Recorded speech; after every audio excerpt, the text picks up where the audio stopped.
Assalamualaikum warahmatullahi wabarakatuh. Innal hamdalillah nahmaduhu wa nasta'inuhu wa nastaghfiruh wa na'udzu billahi min shururi anfusina wa min sayyiati a'malina. May yahdihillahu fala mudilla lahu wa may yudlil fala hadiya lahu. Wa asyhadu an la ilaha illallah wahdahu la syarika lahu wa asyhadu anna Muhammadan 'abduhu wa rasuluh. Allahumma salli wa sallim ala nabiyyina Muhammad wa ala alihi wa ashabihi wa man tabi'ahum bi ihsanin ila yaumiddin. Amma ba'd. Ibu-ibu yang semoga senantiasa dirahmati Allah Subhanahu wa taala dan para pemirsa Najah TV dimanapun Anda berada, azanallahu wa iyyakum. Alhamdulillahilladzi bi ni'matihi tatimmu shalihat. Kesempatan yang berbahagia ini nikmat dan karunia dari Allah tabaraka taala sehingga kembali kita dapat berjumpa dalam majelis yang mulia ini guna melanjutkan pembahasan kita, pembahasan tafsir, yang mana pertemuan kali ini adalah pertemuan yang ketiga melanjutkan pembahasan kita dari surah Al-Muddathir. Ibu-ibu dan para pemirsa Najah TV dimanapun Anda berada, pada pertemuan yang lalu telah kita pelajari bersama berkenaan dengan Al-Walid Ibn Al-Mughirah, yang dia berfikir apa celaan yang bisa dia alamatkan kepada Al-Quran. Dia berfikir bagaimana caranya agar orang-orang tidak menerima Al-Quran. Setelah lama dia merenung, dia berfikir sulit baginya untuk mencari kekurangan dari Al-Quran, untuk mencari celah dari Al-Quran. Karena Al-Quran adalah kalamullah, sempurna dari semua kekurangan, dari berbagai aib. Ini adalah kalamullah. Akan tetapi kemudian pada akhirnya dia mengatakan tentang Al-Quran bahwasanya Al-Quran itu adalah sihir yang dipelajari oleh Nabi kita Muhammad sallallahu alaihi wasallam dari orang-orang dahulu. Faqala in hadza illa sihrun yu'thar. In hadza illa qaulul bashar. Kemudian dia mengatakan ini hanyalah perkataan manusia. Yakni menurut Al-Walid Ibn Al-Mughirah, Al-Quran bukan kalamullah. Al-Quran dikatakan sebagai ucapan manusia. Padahal sebelumnya dia mengakui kebenaran Al-Quran. Namun kemudian dia membalikkan fakta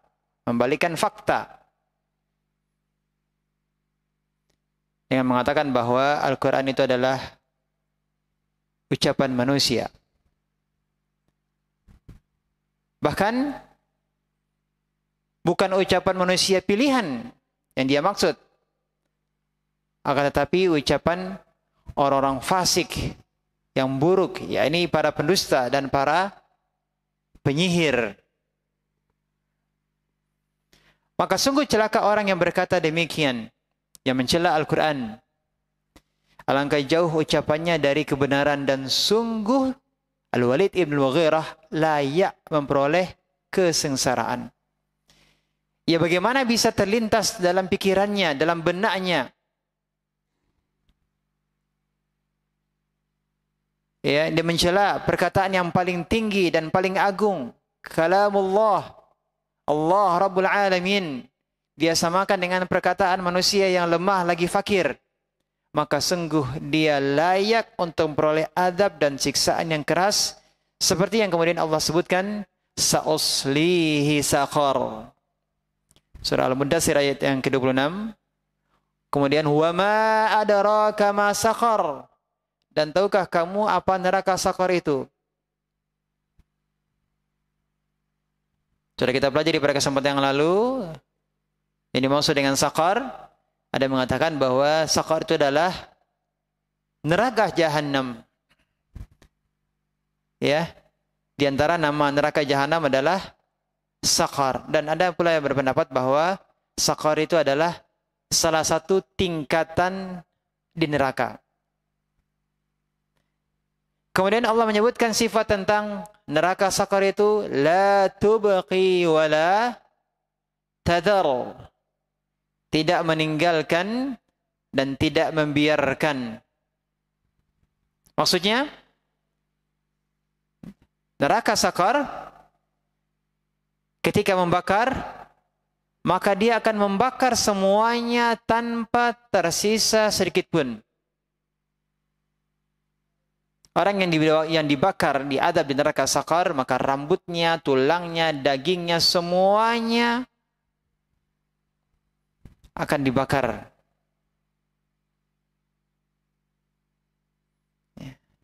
Lawahatul lil bashar, yang menghanguskan kulit manusia.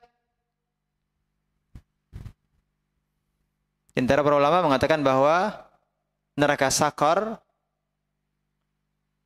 kalau membakar, maka yang dibakarnya akan menjadi hitam, melebihi hitamnya gelap malam.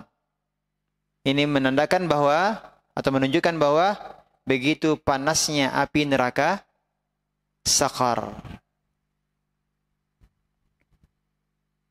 Kemudian kita lanjutkan pembahasan surah Al-Mudaththir ini. Kita masuk pada ayat yang ke-30. Baik, kita baca. A'udzu billahi minasy syaithanir rajim. 'Alaiha 19. Di atasnya ada 19. 19 apa yang dimaksud? Malaikat penjaga, ya, penjaga neraka.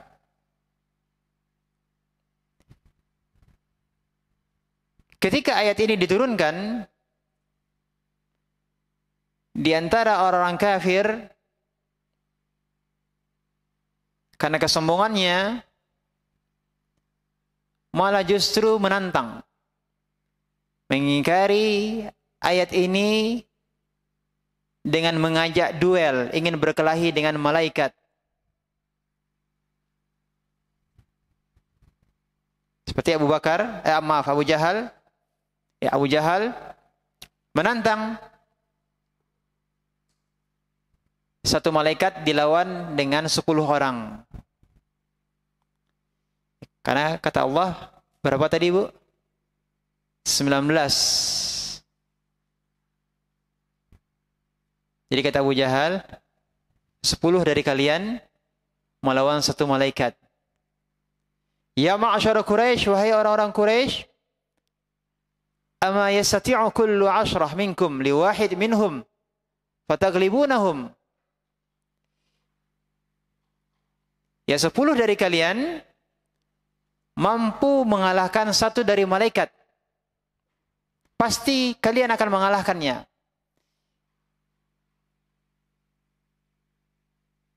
Ini Abu Jahal berpendapat 10 orang lawan satu malaikat.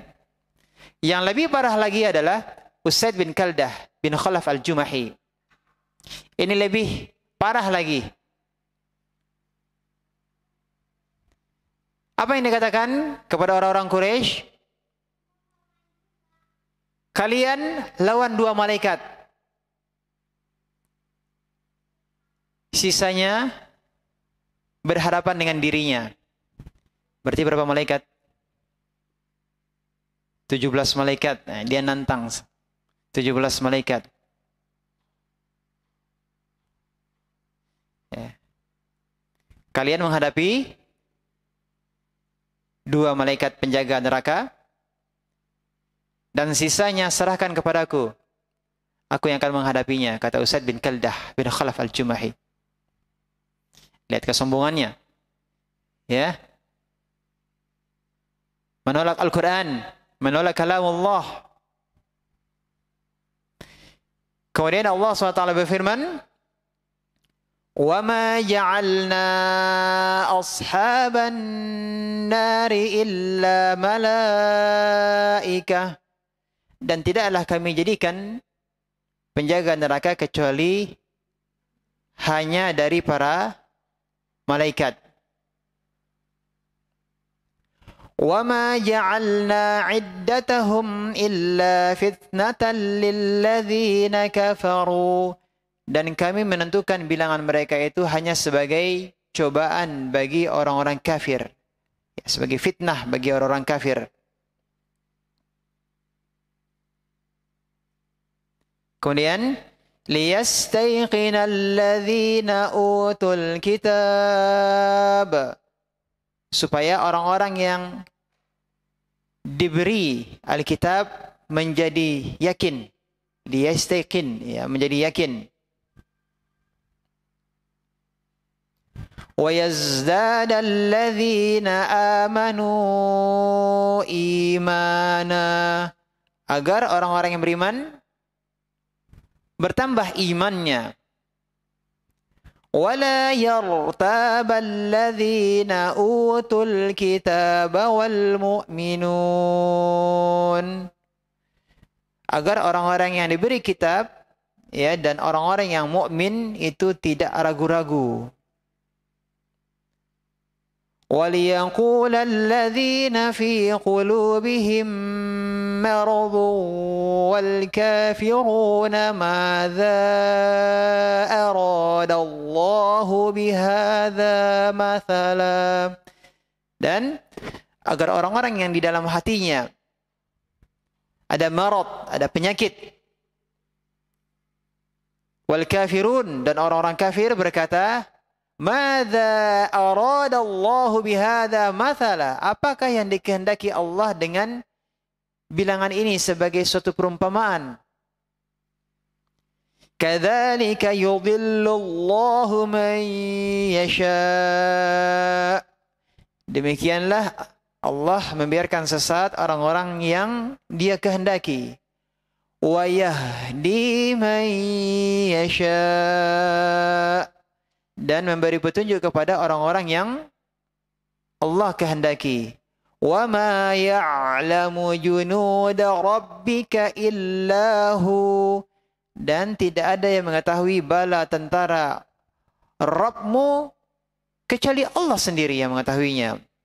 Wa ma hiya illa dzikra lil bashar.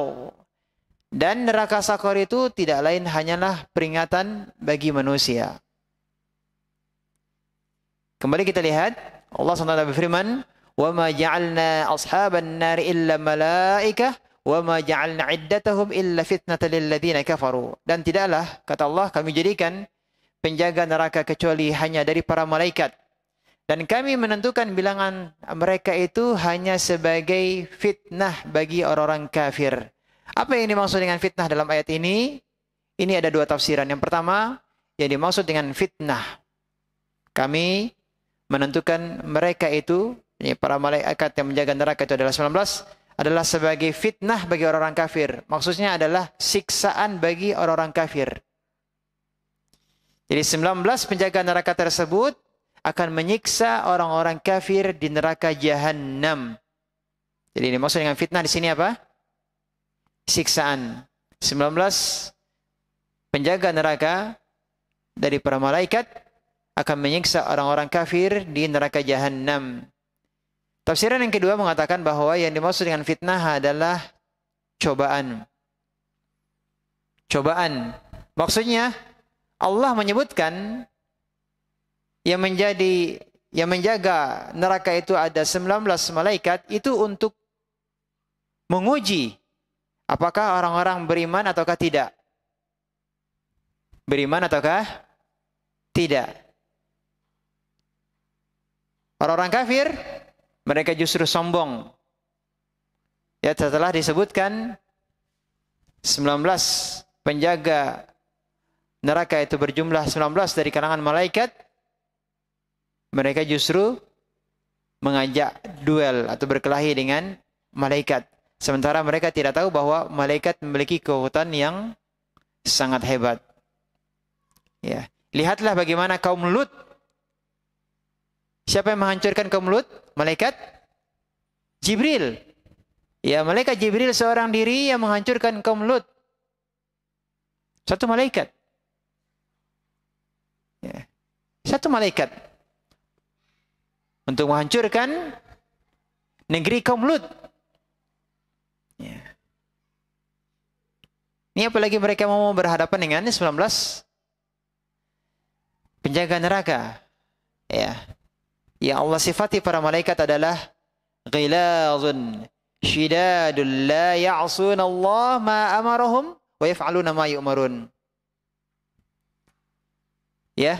Malaikat-malaikat penjaga neraka tersebut adalah malaikatun ghilazun syidadul la ya'suna Allah ma amarahum wa yaf'aluna ma yu'marun. Malaikat-malaikat penjaga neraka tersebut adalah malaikat-malaikat yang kasar, keras, yang tidak durhaka kepada Allah terhadap apa yang Allah perintahkan kepada mereka dan selalu mengerjakan apa yang diperintahkan. Kemudian kita lanjutkan, liyastayqinal ladzina utul kitab, agar orang-orang yang diberi kitab menjadi yakin. Apa maksudnya? Para ulama tafsir menjelaskan bahwa di dalam Injil dan Taurat, ya, dahulunya di dalam Alkitab yakni Injil dan Taurat, sudah ada keterangan bahwa jumlah penjaga neraka itu berapa? 19. Semestinya ketika ayat ini turun, para ahli kitab yang telah diturunkan kepada mereka Injil dan Taurat, semestinya mereka yakin bahwa Al-Quran itu adalah hak, benar, ya, sesuai dengan apa yang disebutkan dalam Alkitab. Inilah yang dimaksud dengan liyastaqinal ladzina utul kitab, agar orang-orang yang diberi kitab menjadi yakin bahwa Al-Quran itu adalah benar. Di antaranya adalah kecocokan beritanya. Allah mengabarkan malaikat penjaga neraka itu ada 19, dan di dalam Injil serta Taurat juga disebutkan penjaga neraka itu ada berapa? 19.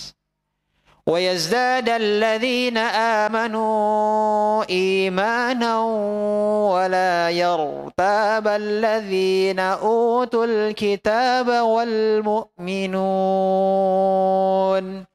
Dan agar orang-orang yang beriman bertambah imannya, agar orang-orang yang diberi kitab dan orang-orang mukmin itu tidak ragu-ragu. Iya, orang-orang beriman tidak ragu dengan turunnya ayat ini. Justru mereka semakin yakin. Yakin dengan Al-Quran itu adalah merupakan kalamullah. وَلِيَقُولَ الَّذِينَ فِي قُلُوبِهِم مَّرَضٌ وَالْكَافِرُونَ مَاذَا أَرَادَ اللَّهُ بِهَذَا مَثَلًا. Dan agar orang-orang yang di dalam hatinya ada penyakit dan orang-orang kafir berkata, apa yang dikehendaki Allah dengan bilangan ini sebagai suatu perumpamaan? Siapa yang dimaksud dengan orang-orang yang di dalam hatinya ada penyakit? Bukan yang dimaksud adalah orang-orang munafik, tidak. Karena orang-orang munafik itu munculnya setelah Nabi hijrah ke Madinah. Adapun ayat-ayat ini berbicara tentang orang-orang yang berada di fase Makkah. Jadi ini maksud dengan orang-orang yang berpenyakit di dalam hatinya adalah orang-orang yang ragu untuk masuk Islam. Ya, orang-orang yang ragu untuk masuk Islam seperti Al-Walid ibn Mughirah, ya, dan orang-orang kafir, mereka bertanya, apa yang Allah inginkan dari menyebutkan angka 19? Yang Allah sebutkan sebagai jumlah atau bilangan dari malaikat-malaikat penjaga neraka. Ya. Kadzalika yudhillullahu man yasha'u wa yahdi man yasha'. Demikianlah Allah membiarkan sesat orang-orang yang Allah kehendaki dan memberi petunjuk kepada orang-orang yang Allah kehendaki. Wa ma ya'lamu junuda rabbika illa hu. Dan tidak ada yang mengetahui bala tentara Rabbmu kecuali Allah sendiri. Wa ma hiya illa dzikra lil bashar. Dan Saqar itu tidak lain hanyalah peringatan bagi manusia.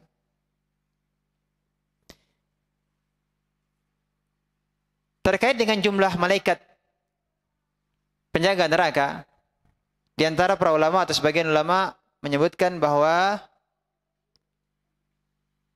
angka 19 yang Allah sebutkan itu adalah penjaga utama dari neraka. Berjumlah 19. Penjaga utama berjumlah 19. Adapun berapa jumlah malaikat pastinya di dalam neraka, tidak ada yang mengetahui kecuali Allah. Sebagaimana yang tadi Allah sebutkan, wa ma ya'lamu junuda rabbika illa hu. Tidak ada yang mengetahui bala tentara Rabbmu kecuali Allah. Jadi pendapat yang pertama mengatakan bahwa yang dimaksud dengan 19 ini adalah penjaga utama dari neraka.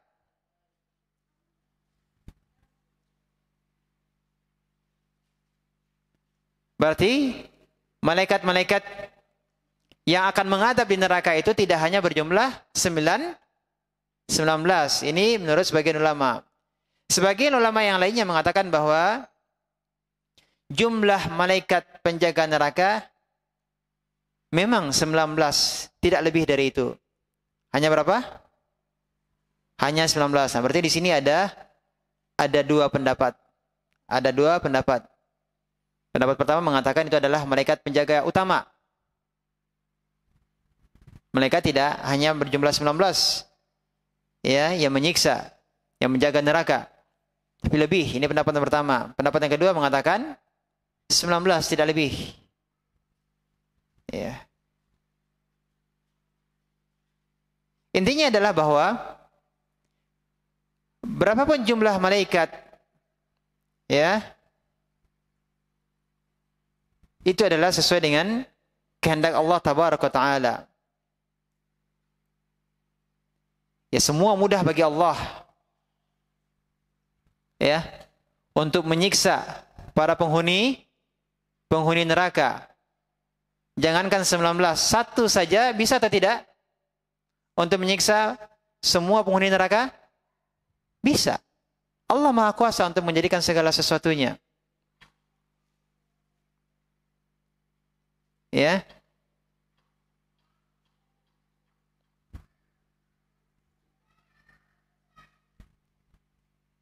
Jadi di sini Allah hanya menyebutkan 19, ya, jumlah malaikat penjaga neraka, dan kita imani hal tersebut. 6. Kemudian Allah SWT berfirman, kalla wal qamar. Sekali-kali tidak. Wal qamar, Allah bersumpah dengan bulan, demi bulan. Wal-laili idh adbar. Wal-laili, dan demi malam. Allah bersumpah dengan malam. Idh adbar, ketika malam berlalu. Ketika malam telah berlalu. Kemudian berikutnya Allah bersumpah dengan subuh. Waktu subuh. Was-subhi idza asfar. Dan demi subuh apabila mulai terang.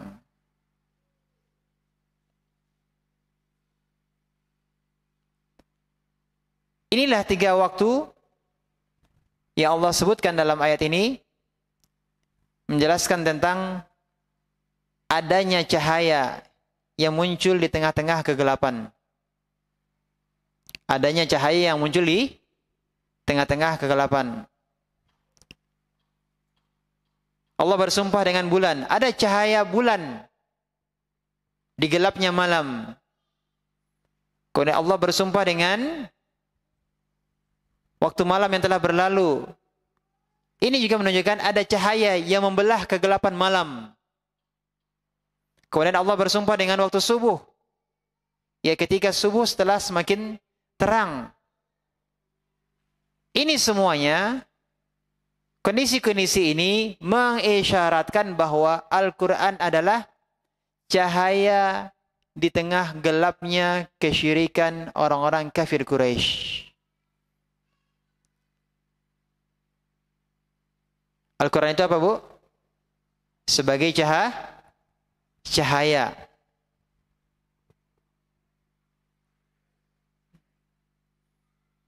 Maka seharusnya Al-Quran itu menjadi petunjuk. Dengan cahaya Al-Quran, seharusnya Al-Quran itu menjadi apa? Menjadi petunjuk.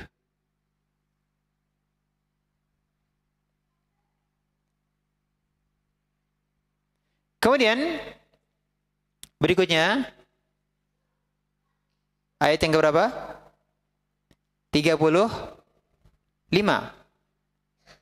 Innaha la ihdal kubar. Sesungguhnya sakar itu adalah salah satu bencana yang sangat besar. Ayat 36. Nadhiran lil bashar. Sebagai peringatan bagi manusia. Al-Walid ibn al-Mughirah berfikir keras untuk mencela Al-Quran. Maka Allah Ta'ala memberikan kepada Al-Walid adab berupa apa? Neraka sakar.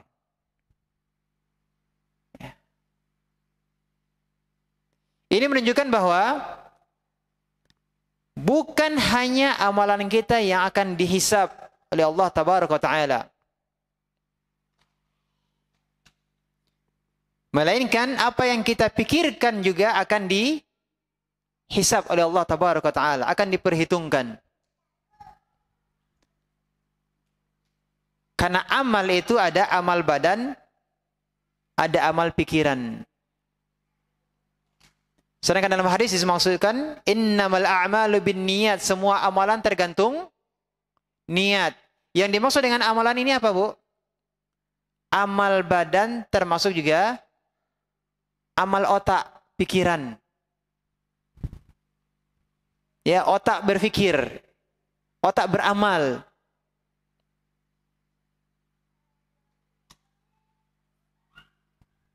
Ya. Jadi amal yang dimaksud dalam hadis ini innamal a'malu binniyat, semua amalan tergantung niatnya. Amal apa yang dimaksud? Umum. Amal badan termasuk amalul fikr. Ya. Berfikir itu juga masuk dalam amal. Maka kalau seseorang dia berfikir tentang masalah dakwah, ya, dia berfikir tentang masalah dakwah, meskipun dia belum berbuat,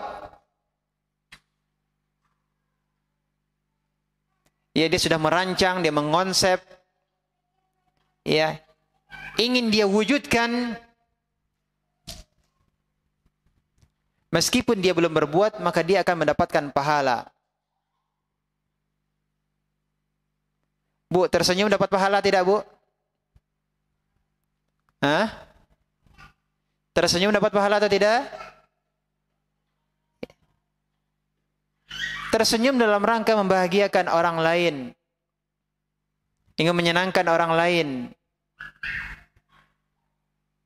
Berpahala. Kalau tersenyum saja berpahala, maka apalagi berfikir. Ya, mengonsep sesuatu, merencanakan sesuatu dalam jangka waktu yang lama.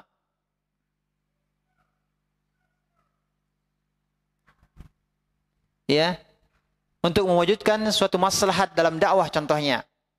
Maka tentunya ini mendapatkan pahala atau tidak, Bu? Ini juga mendapatkan pahala. Oleh karenanya, Bu, dan untuk kita semuanya bahwa kita mesti ingat bahwa berfikir juga itu akan dinilai oleh Allah Tabaraka Ta'ala. Akan dihisab. Berfikir kebaikan akan mendatangkan pahala. Dan berhati-hatilah dari berfikir keburukan. Jangan merencanakan keburukan. Karena akan mendatangkan dosa.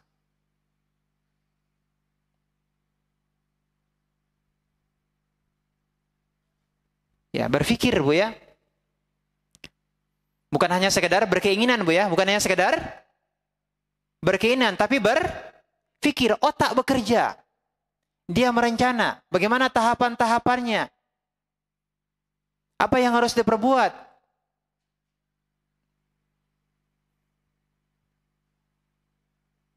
Ini juga akan dihisab, akan dinilai oleh Allah Subhanahu wa taala. Jika itu adalah untuk kebaikan, karena Allah Tabaraka Ta'ala, maka akan bernilai pahala. Tapi kalau itu adalah untuk keburukan, maka kita bertakwa kepada Allah Subhanahu wa taala dari hal yang demikian. Ingat apa tadi? Nadhiral lil bashar. Neraka sakar sebagai peringatan bagi manusia.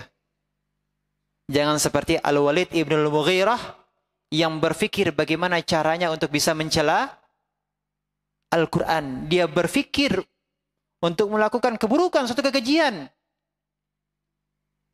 Apa itu? Untuk mencela Al-Quran. Yang mana dengan demikian dia mencela Allah Tabaraka Ta'ala. Yang demikian juga dia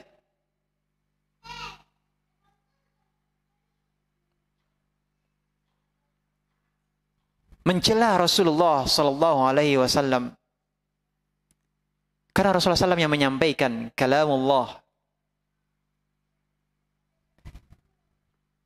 Liman syaa minkum an yataqaddama aw yata'akhkhar. Sebagai peringatan bagi manusia, yaitu bagi siapa di antara kamu yang ingin maju atau mundur.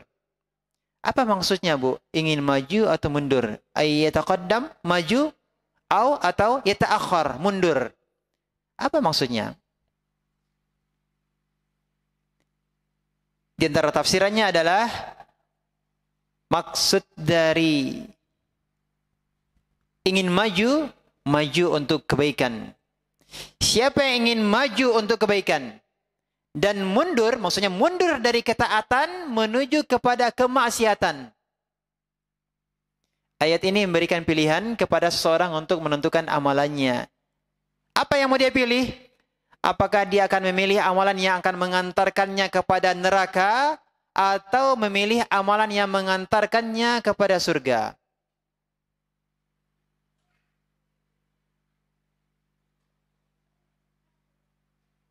Ya. Peringatan itu sudah ada. Sekarang tinggal memilih. Milih apa?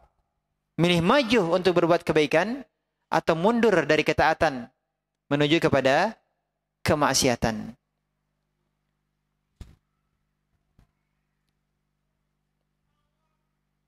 Berikutnya ayat 38. Kullu nafsin bima kasabat rahina. Ayat 39.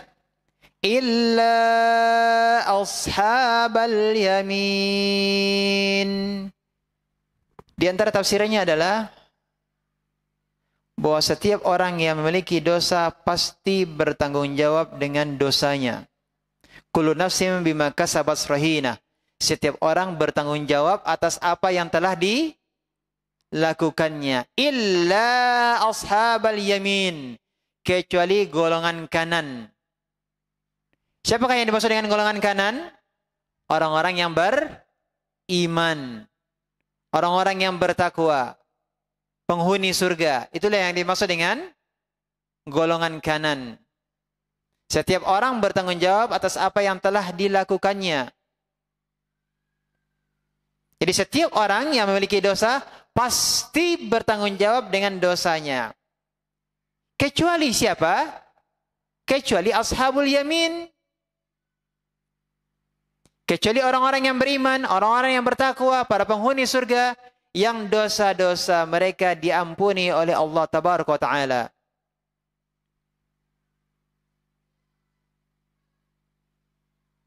Di antara sebab mereka diampuni oleh Allah adalah karena timbangan amal kebaikan mereka jauh lebih berat. Sehingga mereka tidak bertanggung jawab dengan dosa-dosa. Mereka tidak lagi mempertanggungjawabkan dosa-dosa mereka. Kenapa? Karena dosa-dosa mereka telah diampuni oleh Allah. Jadi pada asalnya, setiap orang yang memiliki dosa pasti bertanggung jawab terhadap dosanya.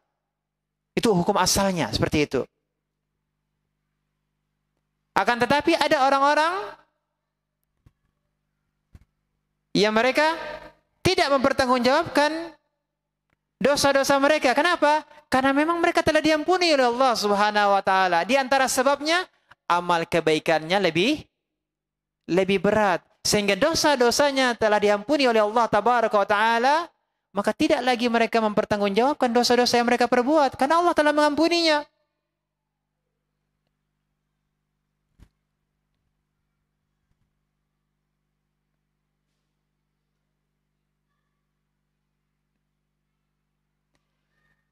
Berikutnya apa? Ayat yang ke-40.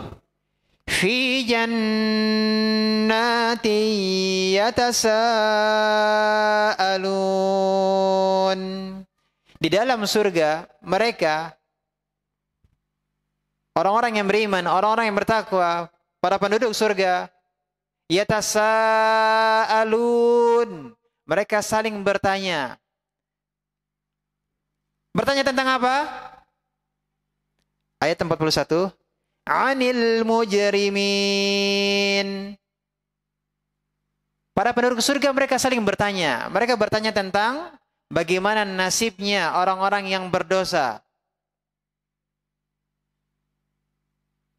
Jadi penduduk surga nanti mereka akan saling bertanya bagaimana nasib orang-orang yang berbuat dosa.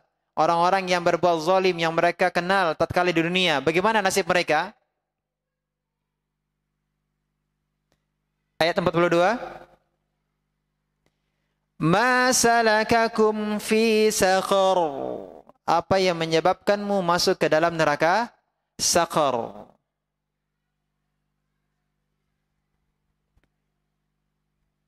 Zahirnya ayat ini menunjukkan ada dialog antara penghuni surga dan penghuni neraka. Bisa, Bu, dialog antara penghuni surga dan neraka?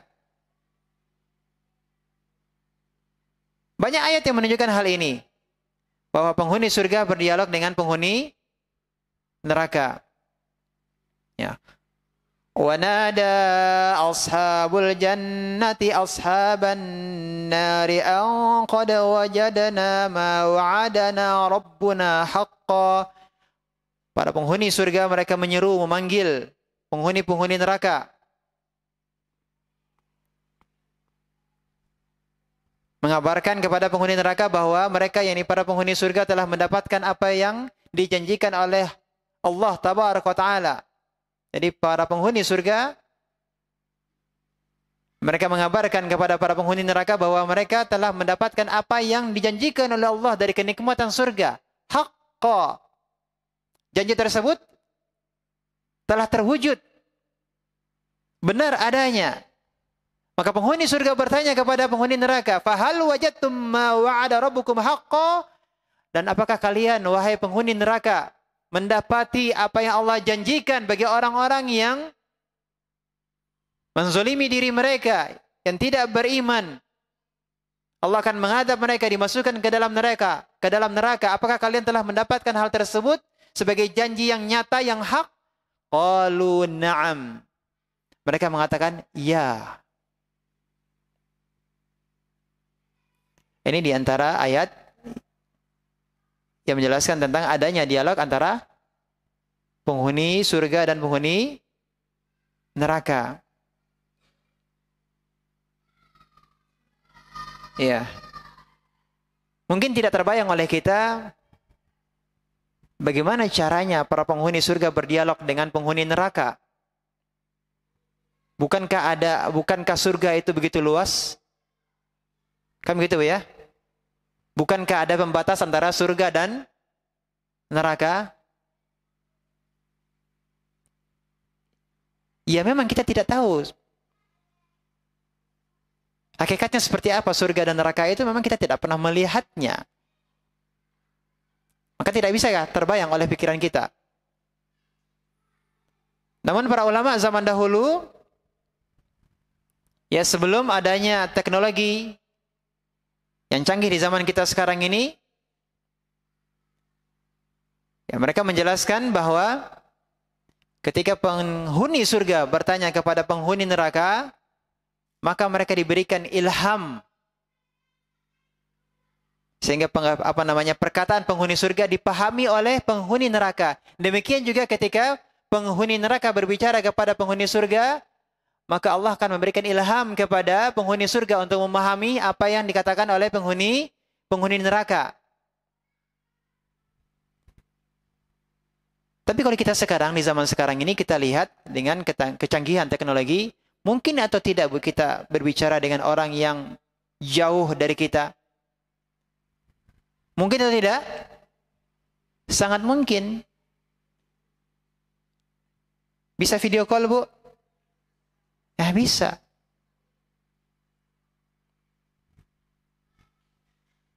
Jadi kondisi penduduk surga dan neraka berdialog itu adalah hal yang mudah bagi Allah Tabaraka wa Ta'ala. Adapun bagaimana caranya itu bukan urusan kita. Itu urusan Allah. Bagaimana dialognya, bagaimana caranya mereka berdialog. Yang jelas kita mengimaninya. Maka ketika penghuni neraka ditanya tentang mengapa mereka dimasukkan ke dalam neraka Saqar, apa jawaban mereka? Ayat berikutnya, ayat 43. Mereka mengatakan, qalu lam naku minal musallin. Para penghuni neraka itu menjawab, dahulu kami tidak termasuk orang-orang yang melaksanakan salat. Yang pertama kali mereka jawab adalah terkait dengan apa? Kewajiban mereka terhadap siapa? Allah. Ibadah mereka kepada Allah. Yang mereka katakan, jawaban mereka adalah karena mereka tidak salat. Mereka tidak mengatakan bahwa dahulu mereka berzina, mereka membunuhkah, mereka makan riba, berbuat kezaliman, ataukah mencuri.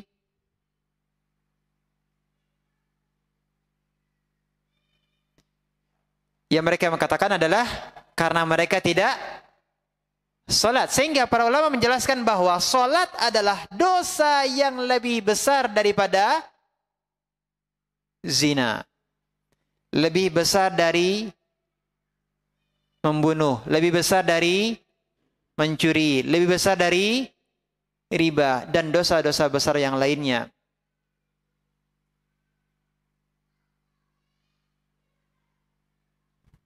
Kalau dosa syirik itu adalah yang paling besar. Nah, di sini perlu menjadi perhatian bagi kita semuanya terkait dengan apa, Bu? Salat. Ya, hubungan kita dengan Allah Tabaraka wa Ta'ala. Ya, salat. Berikutnya, ayat yang ke-44. Walam nakun nut'imul miskin. dan kami juga tidak memberi makan orang miskin. Ini berkaitan dengan apa, Bu? Hubungan sesama manusia. Kalau sebelumnya berkaitan dengan ya hubungan manusia dengan Allah, kalau sekarang adalah hubungan manusia dengan manusia. Walam nakun nut'imul miskin. Ini menunjukkan bahwa penghuni neraka ini pelit. Ini menunjukkan buruknya sifat pelit. Ya, menahan-nahan harta karena merasa bahwa hartanya akan membuatnya panjang umur. Apakah dengan bertambahnya harta akan menambah umur, Bu? Wailul likulli humazatil lumazah alladzi jama'a malan wa 'addada. Kemudian yahsabu anna malahu akhlada. Dia mengira bahwa hartanya itu dapat mengekalkannya, dapat menambah umurnya. Kalla, sekali-kali tidak. Harta itu tidak akan menambah umur seseorang. La yunbadanna fil hutamah. Pasti dia akan dilemparkan ke dalam neraka hutamah. Jadi, Bu, sifat bakhil, pelit adalah sifat orang-orang kafir. Seperti disebutkan dalam surah Al-Fajr, wa tuhibbunal mala hubban jamma. Ini tafsir yang sudah kita pelajari. Dan kalian mencintai harta dengan kecintaan yang berlebihan. Ini sifat orang-orang kafir. Ya. Di dalam surat Al-Adiyat, wa innahu lihubbil khairi lasyadid. Dan sesungguhnya cintanya kepada harta benar-benar berlebihan. Dalam surat yang lain, surat Al-Ma'un, wala yahuddu ala ta'amil miskin. Ya, dan mereka tidak mendorong atau mengajak untuk memberi makan orang miskin. Ya, ini diantara ayat-ayat yang telah kita pelajari, ya, yang menunjukkan bahwa orang-orang kafir ciri-cirinya adalah apa, Bu? Bakhil. Maka ketika seseorang bersikap bakhil, artinya dia sedang berakhlak dengan akhlaknya orang kafir. Kita tidak mengatakan orang yang bakhil, pelit itu kafir, tidak. Tapi apa, Bu? Seseorang yang bersikap pelit, yang menahan-nahan hartanya, ya, bakhil, berarti dia sedang berakhlak dengan akhlak orang kafir. Kemudian selanjutnya ayat yang ke-45. Wa kunna nakhudhu ma'al khaidin.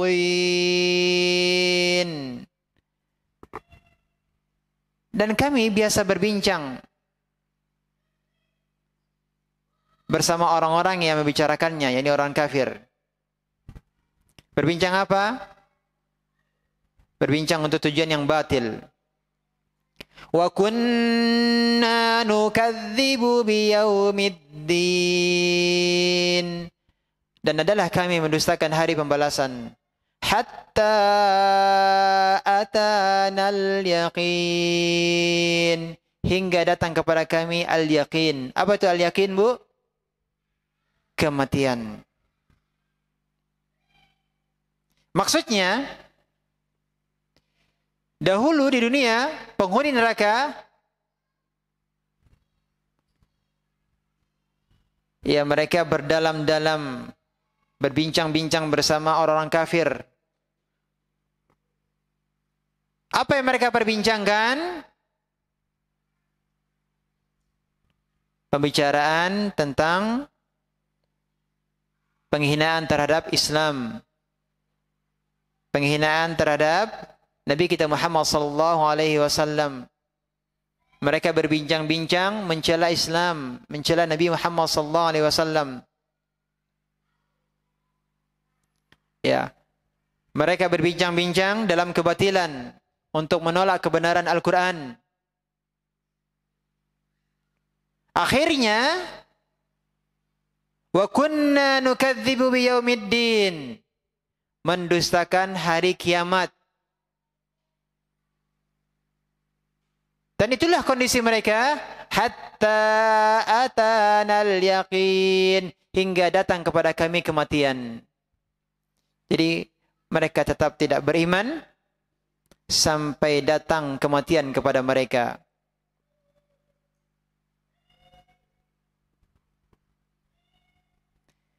Berikutnya ayat yang ke-48. فَمَا تَنْفَعُهُمْ شَفَاعَةُ الشَّافِعِينَ, maka tidak berguna lagi bagi mereka syafaat dari orang-orang yang memberikan syafaat. Syafaat tidak lagi berguna bagi mereka karena mereka tidak beriman, mereka kafir. Ya, mereka menolak kebenaran Al-Quran. Mereka mencela Al-Quran, mereka mencela Islam, mereka mencela Nabi Muhammad sallallahu alaihi wasallam. Maka tidak berguna syafaat bagi mereka di hari kiamat. Ya, syafaat tidak berguna bagi orang-orang kafir. Dan ayat ini merupakan dalil bahwasanya syafaat itu bermanfaat hanya bagi orang-orang yang beriman. Syarat mutlaknya apa, Bu? Beriman dan tidak menyekutukan Allah tabaraka wa taala, mentauhidkan Allah. Ini syarat untuk mendapatkan apa? Syafaat.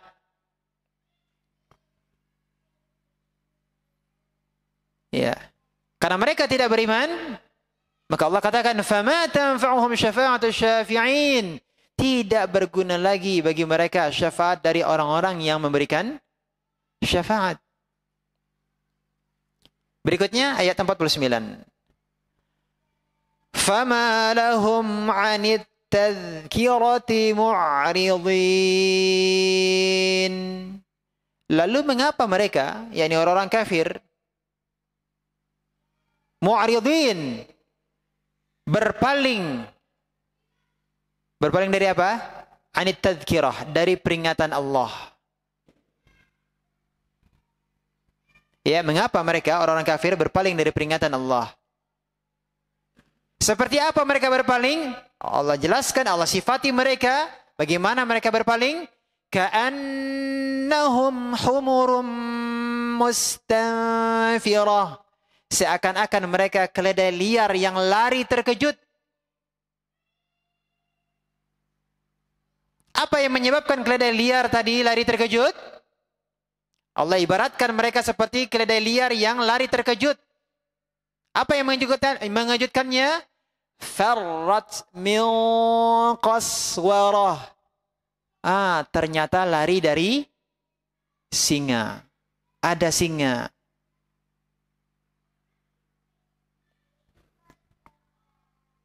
Pada ayat-ayat ini Allah SWT kembali lagi memberikan peringatan kepada orang-orang kafir Quraisy. Allah menyebutkan bahwa mereka itu ibarat himar, keledai liar yang lari kabur. Ya. Menjauh sejauh-jauhnya.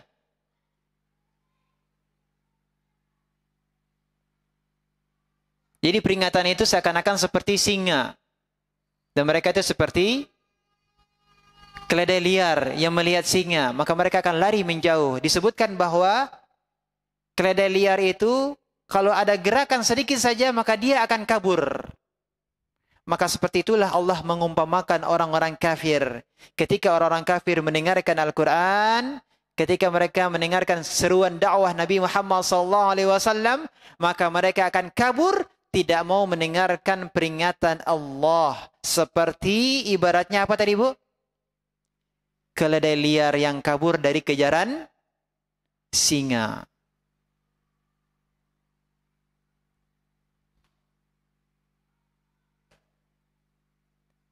Namun ternyata mereka kemudian Allah sifati, bal yuridu kullu mri'im minhum an yu'ta suhufan munasyarah. Bahkan setiap orang dari mereka ingin agar diberikan kepadanya lembaran-lembaran kitab yang terbuka.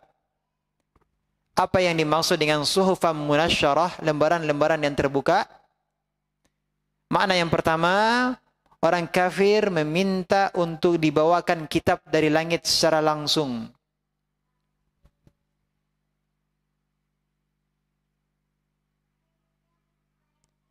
Ya, sebagaimana firman Allah SWT berkaitan dengan Isra, Mi'rajnya Nabi SAW. وَلَن نُؤْمِنَ لِرُقِيِّكَ حَتَّى تُنَزِّلَ عَلَيْنَا كِتَابًا نَقْرَؤُهُ. Dan kami tidak akan mempercayai kenaikanmu sebelum engkau turunkan kepada kami sebuah kitab untuk kami baca. Ya, ini hanya sekedar alasan saja. Ya, mencari-cari cara untuk menolak kebenaran. Ya, orang kafir tersebut meminta untuk dibawakan kitab dari langit secara langsung. Sebagai bukti memang telah terjadi adanya Isra Mi'raj. Ini makna yang pertama. Mereka ingin agar diberikan kepadanya lembaran-lembaran kitab yang terbuka.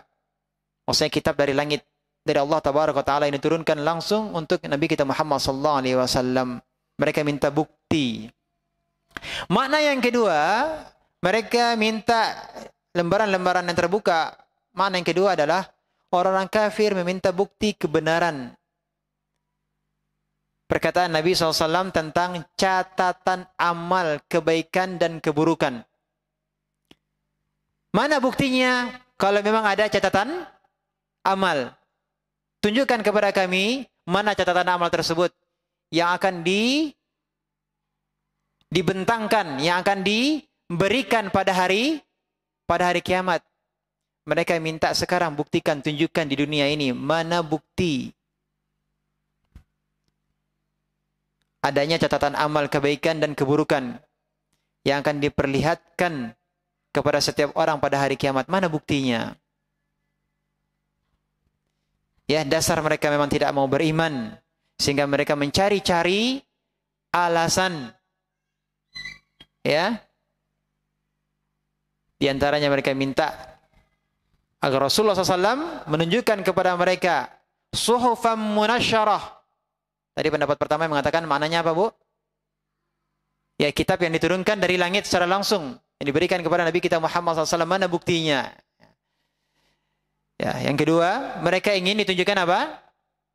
Catatan amal. Mana buku catatan amal? Amal kebaikan dan amal keburukan yang ada di sisi malaikat. Mana catatan amal tersebut? Ya, mereka menghina Nabi kita Muhammad SAW dengan berandai-andai, berangan-angan catatan kebaikan keburukan itu diperlihatkan kepada mereka sekarang di dunia. Ya, padahal maksud mereka sebenarnya apa, Bu? Ingin mengolok-olok Nabi kita Muhammad SAW. Pada dasarnya mereka memang sebenarnya tidak mau beriman.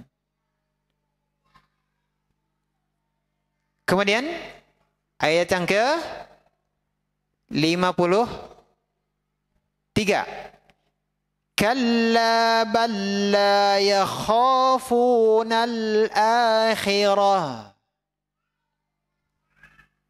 Sekali-kali tidak. Sebenarnya mereka tidak takut kepada akhirat.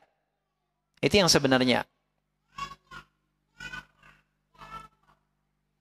Kalla innahu tadhkirah. Tidak. Sesungguhnya Al-Quran itu benar-benar suatu peringatan. Faman syaa'a dzakarah.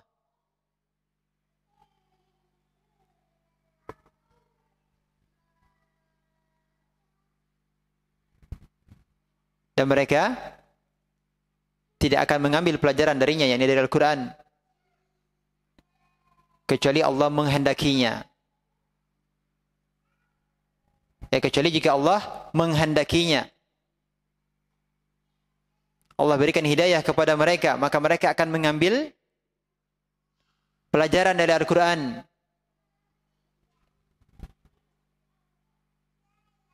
Ya. Berikutnya, وَمَا يَذْكُرُونَ إِلَّا أَن يَشَاءَ اللَّهُ.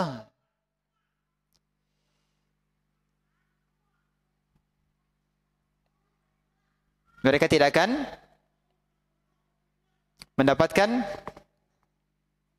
mengambil pelajaran darinya Al-Quran, kecuali jika Allah menginginkannya. Kalau Allah katakan faman syaa'a dzakara, siapa yang menginginkan untuk mengambil pelajaran, maka hendaklah dia mengambil Al-Quran sebagai pelajaran untuknya. Akan tetapi kalau Allah tidak menginginkan untuk memberikan hidayah kepada mereka, maka mereka tidak akan mengambil pelajaran dari Al-Quran. Maka penting di sini, Bu, kita untuk meminta hidayah kepada Allah. Huwa ahlut taqwa wa ahlul maghfirah. Dialah Allah yang patut kita bertakwa kepadanya dan yang berhak memberi ampunan. Jadi barang siapa yang menghendaki, niscaya dia mengambil pelajaran dari Al-Quran. Ya faman syaa'a dzakara. Siapa yang menghendaki, dia ingin, maka dia akan mengambil pelajaran darinya Al-Quran. Karena Al-Quran telah menjelaskan jalan lurus dan sebagai petunjuk. Ya, Al-Quran itu sebagai petunjuk. Dan mereka, orang-orang kafir, mereka tidak akan mengambil pelajaran dari Al-Quran. Mereka tidak mengambil pelajaran dari Al-Quran. Ya.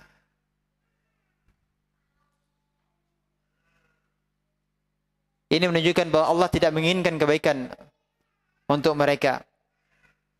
Ya. Sekali lagi kita berdoa meminta kepada Allah Tabaraka wa Ta'ala agar kita senantiasa diberikan apa, Bu? Jalan yang lurus, diberikan petunjuk, mengambil pelajaran dari Al-Quran. Di sini Allah katakan mereka tidak akan mengambil pelajaran dari Al-Quran kecuali jika Allah menghendakinya. Huwa ahlut taqwa wa ahlul maghfirah. Dialah Allah, Rabb yang patut kita bertakwa kepadanya dan berhak memberi ampun. yakni Allah patut ditakuti dan disembah. Yang dimaksud dengan huwa ahlu taqwa, yakni Allah patut ditakuti dan disembah. Kenapa? Karena hanya Allah lah Tuhan yang sepatutnya disembah dan berhak untuk memberi ampunan kepada siapa saja yang bertakwa padanya dan mencari ridhonya. Sekali lagi di sini Allah katakan Allah adalah ahlut taqwa, yang patut dan disembah. Ya, Allah yang sepatutnya untuk disembah. Allah satu-satunya yang berhak untuk diibadahi. Wa ahlul maghfirah, dan Allah lah yang berhak untuk memberi ampun kepada siapa saja yang bertakwa kepadanya dan mencari ridhonya. Ada perkataan seorang penyair mengatakan, ya Allah rahmatilah aku, fa illam akun ahlan fa anta lahu ahlun. Jika aku tidak pantas untuk diampuni, sesungguhnya engkau pantas untuk mengampuni. Bisa dipahami, Bu? Ya, dia meminta rahmat dari Allah Tabaraka wa Ta'ala dengan mengatakan bahwa ya Allah, jika aku tidak pantas untuk diampuni, sesungguhnya engkau berhak untuk mengampuni. Engkau pantas untuk mengampuni. Maka rahmatilah aku, ampunilah aku. Allah SWT adalah sangat mudah untuk mengampuni hamba-hambanya. Dan ini sekaligus berita gembira bagi orang-orang yang masih terjerumus dalam maksiat, masih terjerumus dalam dosa. Segeralah kembali kepada Allah Tabaraka wa Ta'ala. Dan jangan berputus asa dari rahmat kasih sayang Allah Tabaraka wa Ta'ala. Siapa yang tergelincir, segeralah beristighfar. Ya, segeralah beristighfar dan kembali kepada Allah Tabaraka wa Ta'ala dengan taubatan nasuha. Inilah akhir pembahasan kita dari surah Al-Muddathir. Semoga kita bisa mengambil pelajaran dari apa yang telah kita pelajari berkenaan dengan tafsir surah Al-Muddathir. Di antaranya apa, Bu? Pentingnya bagi kita untuk mempelajari Al-Quran. Kita baca Al-Quran, kita tadaburi dengan memahami Al-Quran, kita amalkan kandungan-kandungannya, kita dakwahkan Al-Quran. Masih banyak orang-orang yang tidak paham dengan Al-Quran. Banyak orang-orang yang mencela Al-Quran karena ketidaktahuan mereka terhadap Al-Quran. Maka tugas kita bersama adalah terlebih dahulu kita mempelajari Al-Quran, kemudian kita mengajarkannya. Kita pelajari Al-Quran dan kita dakwahkan, kita ajarkan. Dan kita jadikan akhlak kita sebagai akhlak apa, Bu? Akhlak Al-Quran. Ini sangat penting. Kita jadikan akhlak kita adalah akhlak Al-Quran. Ini yang pertama terkait dengan Al-Quran. Yang kedua juga ada di antara pelajaran yang kita pelajari dari surah Al-Mudaththir ini adalah pentingnya salat. Dan ini sering kita bahas berkaitan dengan salat, hubungan kita dengan Allah. Dan inilah yang pertama kali dihisab pada hari kiamat kelak berkenaan dengan salat. Ya, berkenaan dengan hubungan kita dengan Allah yang pertama kali dihisab adalah terkait dengan salat. Maka kita terus berusaha untuk belajar, memperbaiki salat kita dan menjadikan salat kita semakin baik kualitasnya. Yang kedua adalah kepedulian kita terhadap sesama manusia. Ya, kepedulian kita terhadap sesama manusia. Ada orang-orang di sekitar kita yang mereka butuh, miskin, bahkan fakir. Ada yang mereka meminta dan ada mereka yang tidak mau meminta. Dan ini sudah kita pelajari, ya. Lis-sa'ili wal mahrum. Ya, ada yang meminta dan ada yang tidak mau meminta. Padahal mereka miskin, padahal mereka fakir. Maka ini perlunya kepekaan sosial. Kita memperhatikan di sekitar kita, keluarga kita, tetangga kita, masyarakat kita. Ya. Siapa tahu ada di antara mereka yang nampaknya mereka sepertinya ya cukup, tapi ternyata sebenarnya mereka memikirkan apa yang akan mereka makan besok. Ya. Namun betul-betul ya, mereka berusaha dan bertawakal kepada Allah Tabaraka wa Ta'ala dan mereka enggan untuk meminta. Nah, sekarang tinggal bagi siapa yang memiliki kelebihan harta, ya, maka di sini diperlukan adanya kepekaan sosial. Kita memperhatikan orang-orang di sekitar kita. Ternyata bisa jadi ada orang sekitar kita yang sangat membutuhkan uluran tangan kita. 6. Kemudian tidak kalah pentingnya adalah kita terus berdoa meminta kepada Allah tabaraka wa taala agar Allah memberikan kita apa? Hidayah.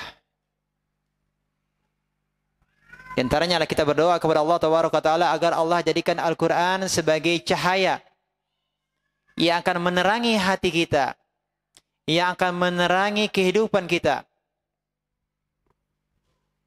Maka mari kita jadikan Al-Quran adalah sebaik-baik teman duduk kita.